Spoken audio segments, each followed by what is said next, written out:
Alright, we're back here now. I'm going to get my wood over here. And remember how I told you that the outside is back? This is what it's called, a screw chuck. And what it does is just screws right onto your lathe. Like with mine, I have a few adjustments. I'm not a professional woodworker. I do like making these calls. It's fun and relaxing, like I told you. So what we're going to do is we're going to keep this side out. So this is the side that I'm going to actually screw onto my wood, my work. Just keep turning it like this. And what it does is it squares up itself once it gets down there so quick. I turn typically on a medium speed on this one here. I think it's about 1,400 revolutions a minute or something. I forget exactly. But you'll see it start to chip off and get more round. And then what I'm going to do is I'm going to put it in a bowl chuck. And definitely square it up even more and put all the pretty designs in it. We're going to take and make this all kinds of different holes through it. I got a screw on here. I tried to get it at a local hardware store to fix it. Like I said, when I make all these calls, I'll make like probably about 10 a day and just get it going. So I looked at my chuck here, it's all good to go. I'm going to flip this over. I'm going to make one final adjustment. I kind of want to move my work up like this and put it on like that. And then what I want to do is I want to turn it, because you don't want it turning and hitting the edge of this. It's not going to be good for you. I use 3 different types of lathe tools. One, I call it an edge cutter. I don't know exactly the ends of it. I use it also to detail. It chips out really quick. This is a bowl gouge. It works really well. It's important to keep it sharp, and you're going to see me use this little diamond sharp edge from time to time while we're doing this, because I don't have the best of tools. I got these from Harbor Freight.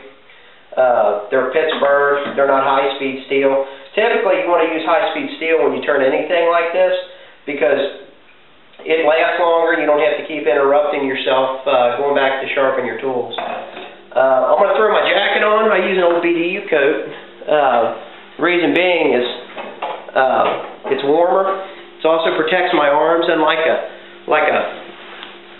typical apron that you see everybody use. I put this on like this. I button it up and put her on here. Now, one other thing too I wanted to mention is, if you're working in a space like this, you typically want to use a mask. Today we're not really going to be sanding until a little bit later in our show, so I'm not going to wear a mask right now. Got it all snug. So we're going to get started here, and be kind of loud, so just hang tight.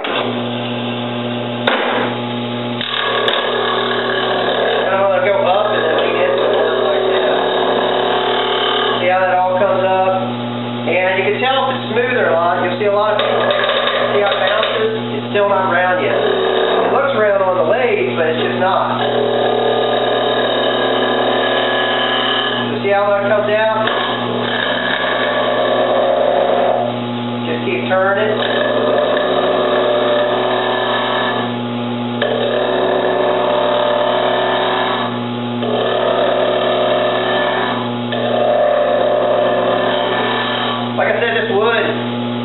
The older the wood, the more dense it is.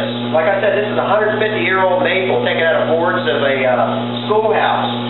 And I'm so blessed to get it, because the older as this wood gets, it's more dense, meaning that it has a little bit better sound. A lot of the wood that you buy commercially through like Home Depot or Lowe's, I tried making it out there and treat it with chemicals to make it dry faster. They put it on kilns to dry. This is just naturally dry, and there's nothing like it. So my first idea is to get it typically the size that I want to do, and I might have to take a couple measurements here. And more than likely, I'm going to probably hook my vacuum up to suck out some of this dust, so I can see where my work is. So when you see that, you'll be good to go.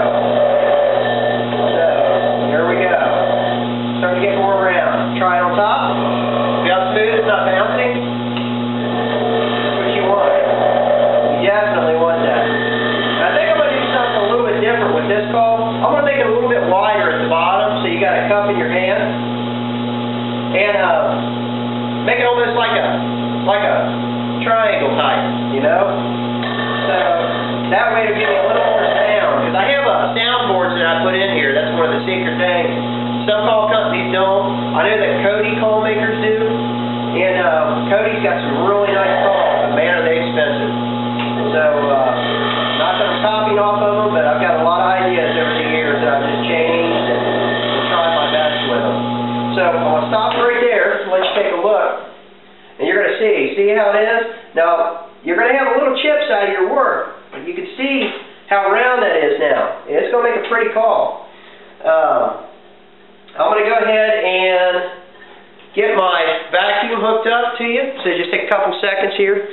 I'm going to walk around here and get a piece that hooks up. I have to run everything by the ends of extension cords. So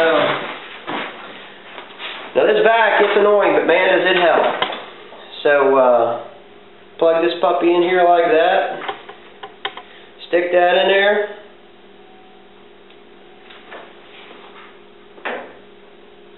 Turn this one around.